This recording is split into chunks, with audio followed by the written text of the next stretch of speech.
Eddie Jones urges England fans to keep the faith following disappointing Six Nations campaign.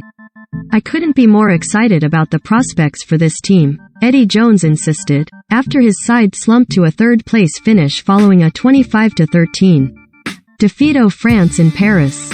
Eddie Jones has urged fans to keep the faith, after England were forced to settle for a third-place finish in the Guinness Six Nations following a 25-13 defeat of France in Paris. France claimed their first Six Nations crown in Grand Slam since 2010, while England were left to reflect on another underwhelming campaign. Recommended. 1/5. Six Nations 2022, Stuart Hogg, Finn Russell among 6 Scotland players disciplined for team protocol breach. Read more. Recommended by. For the third time in 5 years, England ended the tournament with 3 defeats from their 5 matches, which has heightened the scrutiny on Jones. Just 18 months ahead of the Rugby World Cup, the 62-year-old refused to be drawn on speculation surrounding his future on Saturday night, and speaking on Sunday morning, he reiterated his belief that he is the right man to lead England. France claims Six Nations Grand Slam with win over England. England player ratings. Genge, Stewart the standouts. "They, England fans, have got to have some faith," Jones said. "I think I have done a reasonable job for England over the past 7 years. We are going through a period now where we are rebuilding the team and it takes time. Look at the French team, it took them 3 years to win the Six Nations Championship. We have rebuilt the side from the last Six Nations. I think the progress is very positive. The results aren't the results we would like. We would all like to be winning tournaments and be top of the table, but we are not quite good enough to do that now, but within the next 12 to 14 months. When we prepare for the World Cup, we will be." When asked whether he retained the backing of the RFU ahead of the 2023 edition, he added, "You would have to ask the RFU that. My job is just to do my job, which is to start preparing for the Australian tour now." England return to action against the Barbarians at Twickenham on June 19 before they depart for a 3-test series in Australia, and Jones is bullish about what the future holds. "Am I pleased with the job I am doing? I am not pleased with the results, but do I think I am coaching well? 100%, Jones claimed. "I think I am coaching well, but sometimes you don't get the results.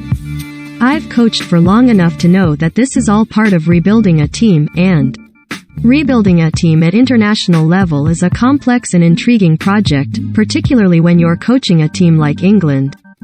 The expectation is so high and you don't get any latitude when you are bringing young players through, who tend to be more inconsistent as they learn their craft at international level. I couldn't be more excited about the prospects for this team. The only thing I am worried about now is preparing for Australia. I think we have got 11 tests before the World Cup, and that means Freddie, Stewart, and guys like Marcus, Smith, and Harry Randall are going to increase their test experience by 100% in that period. The timing for our team going into the World Cup I think is very good. No obvious candidate to replace Jones." James Cole, Sky Sports News reporter. "Keep the faith," said Eddie Jones, "but should we? England finished third in this year's Six Nations after 2 wins from 5. It has left many English rugby fans questioning if Jones is the right man to take the team forward to next year's World Cup in France. The RFU will conduct its usual tournament review, but Jones is unlikely to come under pressure from his bosses at Twickenham because his contract expires after the World Cup and he's made it clear he will leave. There's also no obvious, available, affordable candidate to replace him. Nonetheless, concerns remain over England's midfield options in the absence of injury-prone Manu Tuilagi, and a lack of a long-term backup plan 18 months out from the World Cup. Jones has also made questionable tactical decisions in this Six Nations, substituting fly half Marcus Smith in the tense closing stages against Scotland, and failing to get Jamie George on the field for a crucial lineout proved very costly. Had England beaten Scotland at Murrayfield in the opening round, Jones' position would not be in question. For England fans questioning the man in charge, Jones points to steady progress and a young developing team. He has a good point. The head coach has changed his number 8, scrum half, fly half and fullback in the last 5 months. Alex Dombrant, Harry Randall, Marcus Smith and Freddie Stewart have 35 international caps between them and are all 24 or younger. All 4 are outstanding talents and have big international futures, but they are still learning the ropes. The key question is, can they peak in France in 18 months' time? Jones thinks so, and having jettisoned Mako and Billy Vunipola in search of the New England, he certainly hopes so.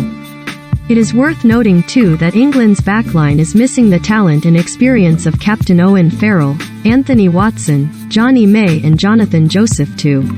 The England rugby glass certainly isn't full yet. Whether it's half full or half empty will become much clearer in Australia this summer.